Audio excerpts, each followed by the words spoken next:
আজকের recipe chilli পনির।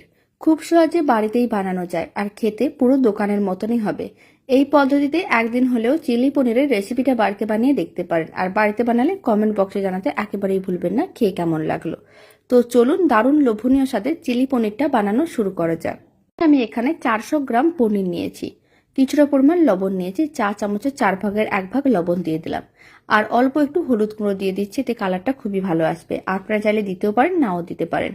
আর আমি দিয়ে দিচ্ছি কিছুটা পরিমাণ লঙ্কার গুঁড়ো। আর দিয়ে দিচ্ছি 2 চামচের মতন টমেটো কেচাপ। এবার আমি এর মধ্যে দিয়ে দিচ্ছি সামান্য পরিমাণ গোলমরিচের গুঁড়ো। খুব বেশি দেওয়ার দরকার নেই, একেবারে অল্প একটু গোলমরিচের গুঁড়ো দিতে হবে। তারপর সমস্ত কিছু একসঙ্গে খুব ভালো করে মিশিয়ে নিতে হবে, যাতে পনিরের টুকরোগুলোর সঙ্গে মশলাগুলো খুব ভালো করে মিশে যায়। আর যখন সমস্ত কিছু খুব ভালো করে মেশানো হয়ে যাবে, তখন আমি এর মধ্যে দিয়ে দিচ্ছি কিছুটা পরিমাণ কর্নফ্লাওয়ার। প্রথমে আমি 2 চামচের মতন কর্নফ্লাওয়ার দিয়ে কর্নফ্লাওয়ারটা খুব ভালো করে মিশিয়ে নেব। যদি মনে হয় তাহলে অল্প একটু কর্নফ্লাওয়ার আবারও দিয়ে দিতে হবে, কারণ ভালো করে কর্নফ্লাওয়ারটা কোট করে নিতে হবে যাতে মিশ্রণটা শুকনো মনে হয়। এবার আমি আবারও অল্প একটু কর্নফ্লাওয়ার নিয়ে নিলাম, প্রায় 1 চামচের মতন। তারপর খুব ভালো করে মিশিয়ে নিচ্ছি। এইভাবে অল্প অল্প করে কর্নফ্লাওয়ার দিতে হবে, আর এইরকমই একটু শুকনো শুকনো করে বানিয়ে নিতে হবে। তাহলে পনিরের টুকরোগুলো খুব ভালো করে ভাজাও যাবে। সমস্ত কিছু খুব ভালো করে মেশানো হয়ে গেছে। এখন আমি এক সাইডে রেখে দিচ্ছি।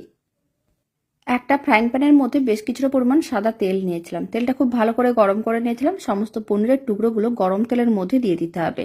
তারপরে পনিরের টুকরোগুলোকে উল্টে পাল্টে লাল লাল করে ভেজে নিতে হবে। আর ফ্লেমটা মিডিয়াম টু হাইতেই রেখেছি। মিডিয়াম টু হাই ফ্লেমে পনিরের টুকরোগুলোকে ভেজে নিতে হবে, খুব বেশি টাইমেরও প্রয়োজন পড়বে না। যেহেতু এটা পনির দিয়ে বানানো, তাই খুব কম সময়ের মধ্যে রেডি হয়ে যায় আর খেতেও ভীষণ ভালো হয়। প্রায় 5 থেকে 6 মিনিটের মতন সময় প্রয়োজন পড়েছিল। পনিরের টুকরোগুলোকে উল্টে পাল্টে বেশ লাল লাল করে ভেজে নিয়েছিলাম। এবার তুলে রেখে দিতে হবে, মানে একটা সাইডে রেখে ঠান্ডা করে নিতে হবে। আর ফ্রাইং প্যানের মধ্যে যে অনেকটা পরিমাণ তেল আছে, সেখান থেকে তেলটা কমিয়ে নিতে হবে আর অল্প একটু তেল রেখে দিতে হবে। এখন এই অল্প তেলের মধ্যে দিয়ে দিলাম ছোট চামচের 1 চামচের মতন রসুন বাটা। রসুন বাটাটাকে 10-15 সেকেন্ডের মতন নাড়াচাড়া করে ভেজে নিতে হবে, যাতে কাঁচা গন্ধটা চলে যায়।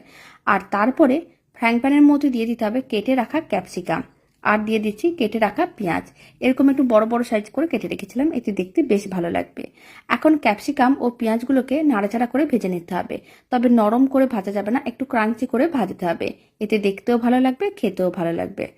আর অল্প একটু লবণ দিয়ে দিলাম। লবণ খুব বেশি দেওয়ার দরকার নেই। আর আমি দিয়ে দিলাম সামান্য পরিমাণ লঙ্কার গুঁড়ো।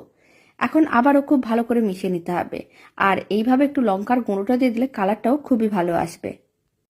প্রায় 2 মিনিটের মতন রান্না করে নিয়েছিলাম। এখন আমি এর মধ্যে দিয়ে দিচ্ছি কিছুটা পরিমাণ টমেটো কেচাপ।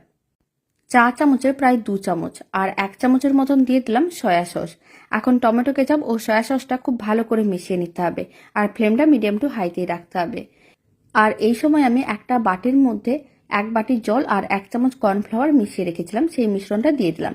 তারপর খুব ভালো করে মিশিয়ে নিতে হবে। মিডিয়াম টু হাই ফ্লেমে প্রায় 1 মিনিটের মতন রান্না করে নিতে হবে, যাতে মিশ্রণটা একটু ঘন হয়ে যায়। আর যখন মিশ্রণটা ঘন হয়ে যাবে, তখন ভেজে রাখা পনিরগুলো দিয়ে দিতে হবে। আর একসঙ্গে খুব ভালো করে মিশিয়ে নিতে হবে। 2 থেকে 3 মিনিট রান্না করে নিতে হবে। তাহলেই রেডি হয়ে যাবে দারুণ স্বাদের চিলি পনির। বাড়িতে বানিয়ে দেখতে পারেন, খুব কম সময়ের মধ্যে রেডি হয়ে যায় আর খেতেও ভীষণ ভালো হয়। আশা করি আপনাদের খুবই ভালো লাগবে। আর রেসিপিটা শেষ পর্যন্ত দেখার জন্য অসংখ্য ধন্যবাদ।